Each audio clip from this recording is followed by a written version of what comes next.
अस्सलाम वालेकुम रहमतुल्लाह। मैं शम्स तबरेज़ क़ासिमी और आप देख रहे हैं मिल्लत टाइम्स। स्क्रीन पर इस खातून को देखिए। इनकी एज है 34 साल और नाम है फरमानी नाज। जो लोग सोशल मीडिया यूज़ करते हैं वो इसे जानते होंगे, इसकी आवाज़ को सुन चुके होंगे। इस वक्त ये खातून तनाज़ों का शिकार बनी हुई है।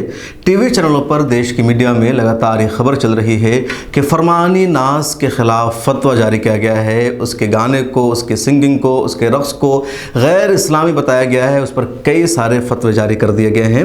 इस खबर की सच्चाई क्या है? क्या सच में फरमानी नाज के ख़िलाफ़ फतवा जारी किया गया है? अगर किया गया है तो क्यों किया गया है, किसने किया है? अगर नहीं हुआ है फतवा तो फिर किस बुनियाद पर देश की मीडिया में खबर दिखाया जा रहा है? देश की मीडिया लगातार इस पर बहस कर रही है कि फरमानी नाज के ख़िलाफ़ इस्लामी कट्टरपंथों ने फतवा जारी किया है। उसके पीछे का सच क्या है, और ये भी जानेंगे कि फरमानी नाज ने जो कुछ किया है वो सही है या गलत है। अगर कोई उस पर कमेंट कर रहा है तो उसका कमेंट करना सही है, नहीं है, और क्या सोशल मीडिया पर इस तरह के कमेंट को करने की ज़रूरत है जो जैसे हमारे बाज़ नौजवान दोस्त फाजिल क्या करते हैं। तफसील से बात करते हैं। फरमानी नाज उत्तर प्रदेश के मुजफ्फरनगर ज़िला में खतौली के है, मोहम्मदपुर माफिया गांव है, वहां की वो रहने वाली है। फरमानी नाज ने कई चैनलों को इंटरव्यू देते हुए कहा कि मेरी शादी हो गई थी मेरठ के गाँव में, लेकिन मेरा शौहर मुझसे मोहब्बत नहीं करता था। मेरी मौजूदगी में मेरे सामने मेरा शौहर दूसरी लड़की से बातचीत करता रहता था, फ़ोन पर लगा रहता था। मैंने अपने सास ससुर से इसकी शिकायत की, लगातार तस्करा किया, लेकिन मेरे सास ससुर ने भी कोई तवज्जो नहीं दी। उसने अपने बेटे को नहीं समझाया। उसका बेटा उसके साथ मोहब्बत करने से नहीं रुका और बिलाखिर उसने दूसरी शादी कर ली, मुझे छोड़ दिया। तब मैं वापस अपने घर आ गई। मुझे लोगों ने बताया कि इस्लाम में दूसरी शादी के लिए अपनी बीवी की इजाज़त ज़रूरी है, ऐसा फरमानी नाज ने कहा है। हालांकि एक अलग इशू है। बहरहाल फरमानी नाज दोबारा अपने घर आ गई। गरीब फैमिली से इसका ताल्लुक़ था, ख़ानदान गरीब था, अपने घर में काम कर रही थी। फरमानी नाज कहती है कि एक दिन मैं चूल्हा को लीप रही थी और गोबर से लीप रही थी और उसी वक्त में कुछ गुनगुना रही थी। तभी मेरे भाई फरमान ने मेरी उस वीडियो को, यानी मेरे गाने के दौरानिए को उसने वीडियो में कैद कर लिया, कैमरे में रिकॉर्ड करके उसने यूट्यूब और फेसबुक पर डाल दिया। कुछ दिनों में मुझे लोगों ने बताया कि तुम्हारी इस वीडियो को 9 मिलियन लोगों ने देखा है। फरमानी नाज का कहना है कि मुझे उस वक्त फेसबुक के बारे में कुछ नहीं पता था, मैं यूट्यूब नहीं जानती थी, मुझे मिलियन क्या होता है इसके बारे में भी नहीं पता था, लेकिन मुझे ये पता था कि मेरी ये वीडियो बहुत ज़्यादा वायरल हो गई है, हर एक के मोबाइल में मौजूद है, मेरे रिश्तेदारों के मोबाइल फ़ोन में ये वीडियो मौजूद है, यानी 90 लाख लोगों ने मेरी इस वीडियो को देख लिया है। फरमानी नाज की इस आवाज़ को सुनकर के लोग उसके पास आने लगे। कई अनजान लोग आए और फरमानी नाज को ऑफ़र किया, फरमानी नाज आपकी आवाज़ बहुत खूबसूरत है, आपकी आवाज़ सुरीली है, आप बहुत कुछ कर सकती है, आप अपने आर्ट की वजह से एक इनकलाब बर्पा कर सकती है। चुनांचे फरमानी नाज के पास बहुत सारे लोगों का आना शुरू हो गया। बहुत सारे लोगों ने ऑफ़र दिया और कहा मेरा यूट्यूब चैनल है, आप मेरे साथ सिंगिंग कीजिए, गाना गाइए, और जो भी आपकी आवाज़ की वजह से, आपकी वीडियोस की वजह से इनकम आएगी उसको हम आपस में तकसीम कर लेंगे। कई लोगों ने कहा कि हम तुम्हें सपोर्ट करेंगे। इस तरह के ऑफ़र आते रहे और फरमानी नाज ने उनके साथ गाना शुरू कर दिया। इस वक्त फरमानी नाज की यूट्यूब पर 3 मिलियन से ज़्यादा सब्सक्राइबर हैं और फेसबुक पर फरमानी नाज के 2 मिलियन से ज़्यादा फॉलोअर्स हैं। फरमानी नाज ने अब इंस्टाग्राम और ट्विटर पर भी अपना अकाउंट बना लिया है। फरमानी नाज सिर्फ 8वीं तक पढ़ी हुई है, मामूली चीज़ें हिंदी अंग्रेज़ी में पढ़ पाती है, लेकिन फरमानी नाज के इतने सारे फॉलोअर्स होने की वजह से उसके पास अब लाखों की हर माह इनकम है। फरमानी नाज की हर वीडियो लाखों नहीं बल्कि मिलियन में वायरल होती है। फरमानी नाज की टीम में अब 12 लोग से ज़्यादा काम करते हैं। फरमानी नाज ने हाल ही में खतौली में अपना एक स्टूडियो बनाया है जिसका बजट 1 करोड़ से ज़्यादा रुपए का है। फरमानी नाज का इन दोनों हर टीवी चैनल पर इंटरव्यू भी चल रहा है। इससे पहले भी फरमानी नाज का कई सारे इंटरव्यू आ चुका है और जहाँ तक मुझे याद है न्यूज़ 24 ने सबसे पहले फरमानी नाज को अपने स्टूडियो में बुलाया था और फरमानी नाज को वहीं से एक तरह से शोहरत भी मिलनी शुरू हुई थी। फरमानी नाज की ये पूरी कहानी है, उनका एक बैकग्राउंड है कि एक मामूली खातून जिसको उसके शौहर ने छोड़ दिया, उसके शौहर ने एक तरह से घर से भगा दिया, गरीब फैमिली थी, कोई पूछने वाला नहीं था, न इधर के न उधर के लोग इसका सपोर्ट कर रहे थे। वो चूल्हा लीप रही थी, गोबर से लीप रही थी, तब अचानक उसके भाई फरमान ने उसकी वीडियो को डाल दिया और फिर रातों रात वो स्टार बन गई और इस वक्त सिंगिंग की दुनिया में उसका कोई जवाब नहीं है। और फरमान नाज की खुसूसियत यह है कि स्टूडियो में कम गाती है, ज़्यादातर वो एक आम सी जगह पर बैठ कर गाती है, किसी चूल्हा पर बैठ कर के या खाना खाते हुए या कुछ काम करते हुए, यानी एक ऐसा मंजर होता है, उसमें फिर उसकी आवाज़ होती है, सिंगिंग होती है, तो लोगों को कुछ ज़्यादा ही उसमें लुत्फ़ मिलता है। ये फरमानी नाज का पूरा बैकग्राउंड हुआ। फरमानी नाज ने हाल ही में एक गाना गाया है हर हर शंभू, जो कावड़ियों के ताल्लुक़ से है। अब इस गाने पर एक तनाज़ुर पैदा हो गया है।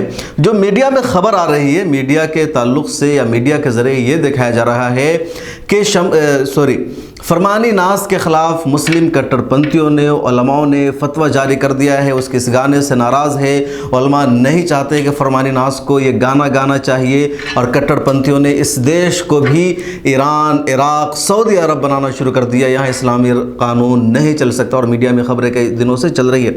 मैंने इसको चेक किया, मैंने काउंटर किया, देखने की कोशिश की कि क्या कहीं से कोई फतवा जारी हुआ है फरमानी नाज के ख़िलाफ़, उसके गाने के ख़िलाफ़। मुझे कोई भी एक फतवा नहीं मिला। दारुल देवबंद ने कोई फतवा इशू नहीं किया, दारुल नदवा ने कोई फतवा इशू नहीं किया, इमारत शरिया पटना ने कोई फतवा इशू नहीं किया है, जमात अहले हदीस से कोई फतवा जारी नहीं हुआ है, न जमीयत अहले हदीस से कोई फतवा इशू हुआ है, न बरेलवी इदारों की तरफ से, न इदारा शरिया की तरफ से।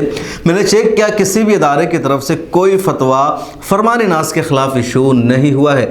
बल्कि मुझे लगता है इन इदारों के ज़्यादातर ज़िम्मेदारान फरमानी नाज को जानते भी नहीं होंगे, न इनसे वाकिफ़ होंगे, न इन्होंने उनकी आवाज़ सुनी होगी, क्योंकि ये वो इदारे हैं जो सोशल मीडिया पर नहीं है। अगर सोशल मीडिया पर उनका अकाउंट्स भी है तो कोई दूसरा उसको हैंडल करता है, बराह रास्त इदारों के ज़िम्मेदारान इसको हैंडल नहीं करते हैं, और जो लोग हैंडल भी करते हैं उन्हें इस तरह के गानों में शौक़ नहीं रहता है। अब सवाल यह है कि फिर नेशनल मीडिया में टीवी चैनलों पर यह खबर कहाँ से आ गई कि फरमानी नाज के ख़िलाफ़ फतवा जारी किया गया है। दरअसल मैं चेक कर रहा था तो फरमानी नाज ने अपने यूट्यूब पर आज से 10 दिन पहले हर हर शंभू का गाना अपलोड किया है। तो उसके नीचे मैं देख रहा था तो कुछ लोगों ने कमेंट किया हुआ था कि गैर इस्लामी है, या ट्विटर पर कुछ लोगों ने उसको डाला हुआ था। अब कोई भी आके कमेंट कर सकता है। कई सारे कमेंट्स ऐसे होते हैं, नाम मुसलमान का होता है, बात इस्लाम जैसी होती है, लेकिन उसके पीछे बीजेपी का IT सेल काम करता है, या कोई हिंदू या कोई गैर मुस्लिम होता है, और ज़्यादातर एक तरह से एक प्रोपेगेंडा को क्रिएट करना मकसद होता है। अब उसके यूट्यूब के नीचे या ट्विटर पर उसकी वीडियो को कुछ लोगों ने शेयर करके लिखा कि गैर इस्लामी है, गाना जायज़ नहीं है, तुमने मुसलमानों के जज्बात को ठेस पहुंचाया है, तुमको कावड़ियों के बारे में गाना नहीं चाहिए, इस तरह का कमेंट किया गया। अब ये नॉर्मल कमेंट है, मोस्टली लोग अपने कमेंट्स को नहीं पढ़ पाते हैं, और इस तरह की जो सेलिब्रिटीज़ बन जाती है, जो ख़वातीन या जो लोग भी सेलिब्रिटी बन जाते हैं, जिनके अकाउंट्स पर हज़ारों नहीं बल्कि लाखों की तादाद में कमेंट्स आने लगते हैं, उन कमेंट्स को कोई पढ़ता नहीं है, उन कमेंट की कोई वैल्यू नहीं होती है, उसमें ज़्यादातर स्पैम होता है, IT सेल का होता है, या जिसके मर्ज़ी में जो आता है वो कह देता है। ऐसे कमेंट्स की कोई वैल्यू नहीं होती है, न उस पर खबरें बनती है। अगर किसी का बराह रास्त कोई कंटेंट होता है, अपने अकाउंट पर डालता है, तो उस पर तो खबर बन जाती है, लेकिन उस कंटेंट के नीचे अगर कोई तबसरा आता है, कोई कमेंट आता है, उस पर कोई खबर नहीं बनती है। लेकिन इस्लामोफोबिया के आलम है, मुसलमानों से नफरत की इंतहा यह है देश की मीडिया की, कि उसके यूट्यूब पर जो कमेंट्स आए हैं उसकी बुनियाद पर इन लोगों ने खबर बना दी और कहा कट्टरपंथियों ने इसके खिलाफ फतवा जारी किया है। यह तो मीडिया की सच्चाई हुई।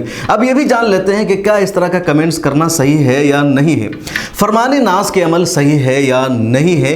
आप अपने दिल में सोचिए, मैं अपने दिल में सोचता हूँ, लेकिन पब्लिक प्लस में आकर के फरमानी नाज को इस तरह टारगेट करना, उसको इस्लाम की तालीम देना, उसको ये सबक सिखाना, उसको ये बताना बिल्कुल भी मुझे सही नहीं लगता है।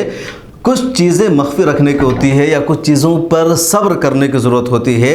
फरमानी नाज ने वो गाना गाया, वो गाना कुफ्र है नहीं है, वो शिरक है नहीं है, मामला उसके और अल्लाह तबारक व तआला के दरमियान है। मुझे किसी ने हक़ नहीं दिया है कि मैं फ़ैसला कर सके कि फरमानी नाज का अमल सही है, सही नहीं है, या उसने कुफ्र का इर्तिकाब किया है, शिरक का इर्तिकाब किया, और कहाँ पर क्या बोलना है इसका शऊर भी ज़रूरी है। हमारे नौजवान फजला में उमूमन ये मर्ज़ पाया जाता है कि वो सोशल मीडिया पर बहुत ज़्यादा इस्लाम की तबलीग करते हैं, इस्लाम की तशहीर करते हैं। ख़ुद उनकी अपनी ज़िंदगी में इस्लाम नहीं होता, ख़ुद नमाज की पाबंदी नहीं करते, इस्लामी अहकामात की पाबंदी नहीं करते, ख़ुद डायरी नहीं रखते, शरीयत के किसी अहकाम पर अमल नहीं करते, लेकिन दूसरों को सोशल मीडिया पर आकर के वो इस्लाम सिखाते हैं, इस्लाम पर अमल करने का हुक्म देते हैं। उनके घर का जायज़ा लीजिए, ख़ुद उनकी ख़वातीन, उनकी माँ और बहनें पर्दा का एहतमाम नहीं करती हैं, लेकिन वो सोशल मीडिया पर आकर के दूसरी خواتین کو, اینکرز کو, جرنلسٹ کو تلقین کرتے ہیں, دعوت دیتے ہیں کہ پردہ کرو, دوپٹہ رکھو, تم اسلام کو بدنام کر رہی ہو, تمہاری وجہ سے مسلمان دنیا بھر میں رسوا ہو رہے ہیں. ایسا کمنٹس کرنے کی ہمارے کچھ نوجوان دوستوں کی, ہمارے کچھ اسٹوڈنٹس کو, ہمارے کچھ فضلہ کو عادت ہے. اور مجھے لگتا ہے کہ اگر آپ اس طرح کی چیزوں میں ملوث ہے, سوشل میڈیا پر اس طرح کا کمنٹس کرتے ہیں, تو اب آپ کو اپنے آپ پر قابو رکھنے کی اور صبر کرنے کی ضرورت ہے. بے قابو ہو کر کے ہر جگہ کمنٹس نہیں کرنا چاہیے, اور خاص طور پر سوشل میڈیا پر. اگر کسی کا عمل اسلام کے خلاف ہے, اگر آپ کو لگتا ہے کہ اس کی اصلاح کرنے کی ضرورت ہے, تو میری آپ سے ایک گزارش ہوگی یا میرا آپ کو مشورہ ہے کہ آپ سوشل میڈیا پر اگر آپ اس کو یہ سمجھا دیں گے, کمنٹ کر دیں گے کہ تمہارا یہ عمل غیر اسلامی ہے, تم کو یہ کام نہیں کرنا چاہیے, تو جس کے اکاؤنٹس پر آپ نے یہ کمنٹ کیا ہے وہ اس کمنٹ کو پڑھے نہ پڑھے, لیکن کوئی دوسرا پڑھ لے گا اور وہیں سے اس کا ایک غلط مطلب نکال لیا جائے گا. اگر واقعی آپ کا مقصد اصلاح ہے, آپ کو لگتا ہے کہ سامنے والے نے غلط کام کیا ہے, اس کا یہ عمل غلط ہے, تو آپ براہ راست اس تک پہنچنے کی کوشش کیجئے, اس کو سمجھائیے. اگر آپ اس کو سمجھائیں گے, اس کے ساتھ محبت سے پیش آئیں گے, اس کو اسلام کی تعلیمات بتائیں گے, تب ہو سکتا ہے کہ اس کے نظریے میں اصلاح ہو. اب فرمانی ناز کی میں بات کر رہا تھا. فرمانی ناز نے اپنے کیریئر کا جب آغاز کیا, یا فرمانی ناز کو جب سپورٹ ملا, تو مسلمانوں نے اس کو سپورٹ نہیں کیا, بلکہ غیر مسلموں نے سپورٹ کیا, راہل نام کے بندے نے سپورٹ کیا, اور کئی لوگوں نے سپورٹ کیا, اور ان لوگوں کے ساتھ فرمانی ناز کام کرتی رہی ہے. میں فرمانی ناز کے یوٹیوب چینل کو ابھی چیک کر رہا تھا کہ فرمانی ناز کس کس طرح کا سانگ آتی ہے. تو زیادہ تر جو اس کے سانگ ہے نارمل ہے, جس میں کسی کو کوئی شکوہ نہیں ہو سکتا. یہ پہلا سانگ ہے ہر ہر شمبھو, جس پر مسلمانوں کو تکلیف ہوئی ہے, لیکن اس کے ساتھ فرمانی ناز نے بہت ساری نزلیں, بہت ساری نعتیں بھی گا رکھی. رمضان میں بھی اس نے کئی ساری نعتیں گا رکھی ہے. اب فرمانی ناز وہ کہے کہ ہم یہ بھی نہیں گائیں گے یا ہندو ناراض ہو جائیں گے, تو مجھے لگتا ہے کہ آرٹسٹ کو ایسا نہیں کرنا چاہیے. حال ہی میں فرمانی ناز نے مدینے کا سفر ایک نظم ہے اس کو گایا ہے, اور اسے بھی اپنے یوٹیوب چینل پر اپلوڈ کیا ہے. اپنے اس ہر ہر شمبھو والے گانے کے تعلق سے فرمانی ناز کا کہنا ہے کہ راہل میرے ساتھ کام کرتے ہیں, میری ٹیم میں شامل ہے, اور انہوں نے مجھے کہا کہ تمہیں یہ گانا اچھا لگے گا, تم گاؤ, اور میں نے گایا, اور اب ہر جگہ فرمانی ناز اس گانے کو گا رہی ہے. ایک آرٹسٹ کا کام کیا ہوتا ہے؟ دیکھیں, ایک آرٹسٹ کا مقصد ہوتا ہے اپنے آرٹ کو بیچنا, اپنے آرٹ کے ذریعے سے دلوں کو خوش کرنا. جب ایک آرٹسٹ اپنے آرٹ کا جلوہ دکھاتا ہے, تو اس وقت وہ دھرم سے اوپر اٹھ جاتا ہے, اس وقت وہ ذات, نسل, خطہ, علاقہ سے اوپر اٹھ کر کے کام کرتا ہے. اس کے ذہن میں کوئی ذات یا کسی خاص مسلک, مذہب, علاقہ, خطہ, زبان, ثقافت اور کلچر کی تشہیر نہیں ہوتی ہے. فرمانی ناز نے وہ گانا گایا محض ایک آرٹسٹ ہونے کی وجہ سے. فرمانی ناز کا مجھے نہیں لگتا کہ ذرا برابر اس گانے پر یقین ہوگا, یا اس میں جو کچھ کہا گیا ہے اس پر اس کی آستھا ہوگی. اگر اسی کو بنیاد بنا لیا جائے, تو دیش میں لاکھوں ہندو ہے جو کلمہ طیبہ لا الہ الا اللہ پڑھ لیتے ہیں, تو کیا آپ اس کو مسلمان ہونے کی سرٹیفکیٹ دے دیں گے؟ بالکل بھی نہیں, کیونکہ مسلمان ہونے کے لیے دل سے اللہ کی وحدانیت اور نبی کریم صلی اللہ علیہ وسلم کی رسالت کی تصدیق اور اس کا اقرار ضروری ہے. اگر کوئی صرف زبان سے کر لیتا ہے, پڑھ لیتا ہے بغیر مقصد کے, یا یوں ہی اور دل میں اس کا ارادہ نہیں ہے, تو مسلمان نہیں ہو سکتا ہے. ایسا ہی اگر کسی کی زبان سے شرک یا کلمات نکل گیا جانے انجانے میں, اس کا کوئی مقصد نہیں ہے, یا محض نقل کر رہا ہے, تو مجھے نہیں لگتا کہ کوئی مفتی صاحب فتویٰ دیں گے کہ وہ شخص کافر ہو گیا. لیکن ایک عام بات کیا ہے کہ سوشل میڈیا پر میں بھی دیکھتا ہوں کہ جو ہمارے دوست ہیں, جو ہمارے احباب ہیں, ہمارے نوجوان ہیں, بہت زیادہ جذباتی ہو کر کمنٹس کرنے لگتے ہیں, اپنی فکر نہیں کرتے, اپنے گھر والوں کی فکر نہیں کرتے, سوشل میڈیا پر دوسروں کو تلقین کرنے لگتے ہیں کہ تم اسلام کی تعلیمات دو. خود میں ملت ٹائمز پر دیکھتا ہوں, ملت ٹائمز میں کوئی بھی لڑکی کام کرتی ہے, اس کی ویڈیو سامنے آتی ہے. ہمارے یہاں آزادی ہے, جیسے چاہو اپنی ویڈیو بناؤ, میری طرف سے کسی کو پابندی نہیں کہ حجاب کرنا ہے, نہیں کرنا ہے. کوئی حجاب کر کے ہمارے یہاں ویڈیو بناتی ہے کوئی لڑکی, کوئی بغیر حجاب کے بناتی ہے. اب کسی کی ویڈیو بغیر حجاب کے آ جاتی ہے, تو سوشل میڈیا پر جو ہمارے ویورز ہیں وہ لگاتار کمنٹس کرتے ہیں تمہاری وجہ سے اسلام بدنام ہو رہا ہے. ملت ٹائمز بے پردگی کو فروغ دے رہا ہے. ملت ٹائمز کو شرم آنی چاہیے ایک ایسی لڑکی کو اپنے یہاں تعینات کرنے پر. ملت ٹائمز سے بے پردگی کا فروغ کیوں ہو رہا ہے؟ تم حجاب پہن کر کے ویڈیو بناؤ, میری بہن تم اسلام کو رسوا مت کرو. اس طرح کے لوگ کمنٹس کرنے لگتے ہیں. میرے دوستو, اگر آپ کو واقعی اس سے پرابلم ہے, آپ چاہتے ہیں اس لڑکے کی اصلاح, تو مجھ سے فون کر کے بات کر لیجئے, اس کا نمبر لے لیجئے, آپ خود آ کر کے بات کر لیجئے, ملاقات کر کے سمجھائیے. لیکن سوشل میڈیا پر آپ کمنٹ کر کے اس کی اصلاح نہیں کر رہے ہیں, بلکہ اس کو ذلیل کر رہے ہیں, اس کو رسوا کر رہے ہیں. اور ایسی کئی ساری مسلم لڑکیاں ہیں. ہماری آپ کی شکایت ہے کہ مسلمان جرنلزم میں بہت کم ہے, مسلم خواتین جرنلسٹ بہت کم ہے. اس کی کیا وجہ ہوتی ہے کہ ہماری طرف سے ان کی دل شکنی کی جاتی ہے, ہماری طرف سے ان کی حوصلہ افزائی نہیں کی جاتی ہے. ان کے کیریکٹر پر ہماری طرف سے سوال اٹھا دیا جاتا ہے، اور یہ وجہ ہے کہ مسلمان خواتین بہت کم جرنلزم کی دنیا میں آ پاتی ہے۔ حال ہی میں ایک لڑکی ہمارے آفس میں آئی اور اس کا باپ بھی اس کے ساتھ تھا۔ اس لڑکی نے، اس کے باپ نے کہا کہ میں فلاں فلاں جگہ گیا ہوں، ہر لوگوں نے مجھے سپورٹ کیا، میری بیٹی انگریزی میں اچھا گانا گاتی ہے، اس کی آواز خوبصورت ہے، اور میری بیٹی کا ڈریم ہے، مقصد ہے ایک انٹرنیشنل سنگر بننا۔ اور ہمیں لوگوں نے بتایا کہ ملت ٹائمز مسلمانوں کی مائنورٹیز کی آواز ہے، اور لاکھوں کروڑوں لوگ اس کو دیکھتے ہیں۔ آپ کی تشہیر کے لیے یا زیادہ تر لوگوں تک آپ رسائی چاہتے ہیں تو اس کے لیے ملت ٹائمز کے دفتر جائیے اور کوشش کیجئے کہ وہاں آپ کی بیٹی کا ایک انٹرویو آ جائے۔ وہ صاحب آیا، مجھے انہوں نے ایسا کہا، میں نے کہا ٹھیک ہے، رخسار احمد میرے یہاں کام کرتی ہے، رخسار احمد نے انٹرویو لے لیا۔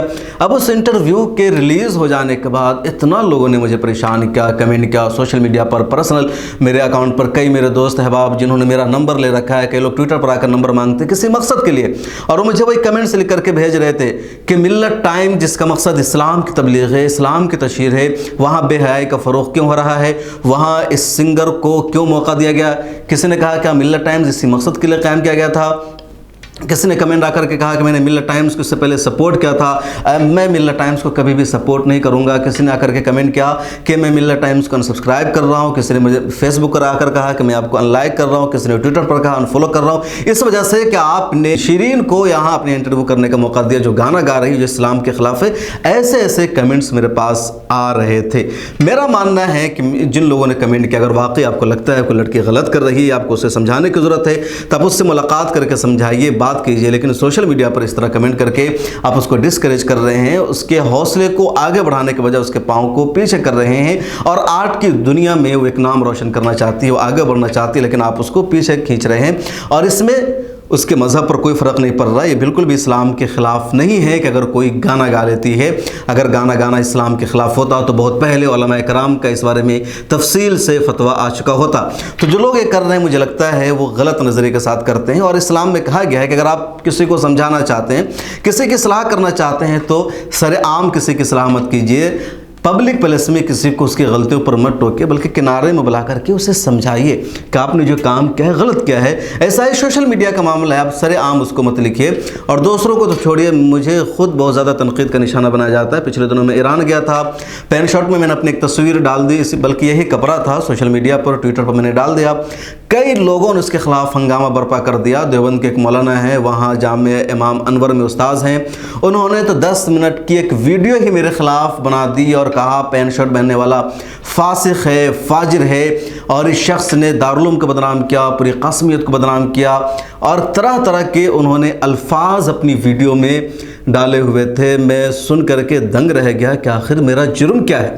کیا پین شرٹ پہننا غیر اسلامی ہے؟ کیا پین شرٹ پہننا جرم ہے؟ کیا پین شرٹ پہننے کی وجہ سے ایک شخص اسلام کی فہرست سے خارج ہوتا ہے؟ اگر یہی ہے تو پھر دنیا بھر کے مسلمان پین شرٹ پہنتے ہیں، جامعہ ازہر کے مفتی پین شرٹ پہنتے ہیں، رجب طیب اردگان پین شرٹ پہنتے ہیں، جن کو یہی مسلمان خلیفہ کے شکل میں دیکھتے ہیں، اور ایسے کئی سارے لوگ ہیں۔ اور کیا جو کرتا پیجامہ ہندوستان میں پہنا جاتا ہے کوئی اسلامی ہے؟ حضور صلی اللہ علیہ وسلم نے اپنی زندگی میں کیا کبھی اس طرح کا کرتا پیجامہ پہنا تھا جو یہاں کے لوگ پہنتے ہیں؟ حضور صلی اللہ علیہ وسلم جبہ پہنتے تھے، اگر اسلامی لباس ہے تو وہ لباس ہے، مجھے نہیں لگتا ہے کرتا پیجامہ اسلامی لباس ہے۔ بہرحال اس طرح کا لوگ کمنٹس کر رہے تھے، تنقید کر رہے تھے، اور ابھی بھی کرتے ہیں۔ ابھی بھی مجھے لوگ کہتے ہیں تم اپنے نام کے آگے سے قاسمی کو ہٹا لو، کبھی کچھ اور کبھی کچھ اور۔ بہرحال یہ ساری باتیں ہیں، میں کبھی اس پر گفتگو نہیں کرتا، اس کا تذکرہ نہیں کرتا۔ بتانا اس ویڈیو کے ذریعے میرا مقصد یہ تھا کہ سوشل میڈیا پر اس طرح کا کمنٹس کر کے آپ خود اپنی رسوائی کا سبب بن رہے ہیں۔ اگر آپ کو لگتا ہے کہ کسی کا عمل غلط ہے، اس میں اصلاح کی ضرورت ہے، اس کو سمجھانے کی ضرورت ہے، تو آپ اس سے ملاقات کر کے سمجھائیے، بات چیت کر کے سمجھائیے۔ اگر اس کی ہدایت ہوگی، اس کو صحیح سمجھنا ہوگا تو سمجھ جائے گی، وہ نہیں سمجھ سکتی ہے تو وہ نہیں سمجھے گی، لیکن اس طرح آپ کریں گے تو مجھے نہیں لگتا کہ آپ اس کو سمجھا رہے، بلکہ آپ اسلام اور مسلمانوں کی رسوائی کا ذریعہ بن رہے ہیں۔ سوشل میڈیا بہت حساس پلیٹ فارم بن گیا ہے، آپ یہی دیکھیں، آپ خود اپنی اہمیت کو سمجھیے کہ اگر آپ باضابطہ کوئی اچھی بات कमेंट में यानी बराह रास्त अपने अकाउंट पर लिखेंगे, कोई उस पर ख़बर नहीं बनाएगा, कोई आपके अकाउंट को या आपके उस कमेंट को, आपके उस राय को लाइक एंड फॉलो नहीं करेगा। लेकिन आप कमेंट में लिखते हैं जा करके, जिस कमेंट की कोई वैल्यू नहीं होती लेकिन उस पर ख़बर बन जाती है और उसी को इशू बना करके कह दिया जाता है उलमाओं ने फतवा जारी कर दिया। कौन से उलमा है, कौन से स्कॉलर्स है, किसी का नामो निशान नहीं सामने आता है। इसलिए बहुत मोहतात रहने की ज़रूरत है, बहुत एहतियात करने की ज़रूरत है। सोशल मीडिया पर आप क्या लिख रहे हैं, ये मेन स्ट्रीम मीडिया या टीवी चैनल वाले या अखबारात वाले मौका की तलाश में रहते हैं कि कब किस तरह आपको बदनाम करें, इस्लाम को बदनाम करें, मुसलमानों के खिलाफ नेगेटिव प्रोपेगेंडा चलाएं और आप इसका शिकार हो जाते हैं। इसलिए आइंदा इस तरह की चीज़ों का ख्याल रखिए, बहुत हसास रहिए। फिर बात होगी इस मुद्दे पर एक और अगली वीडियो में। आपसे रिक्वेस्ट है कि मिल्लत टाइम्स को सपोर्ट कीजिए। मिल्लत टाइम्स को आपकी ज़रूरत है, हमारी आप माली मदद करें।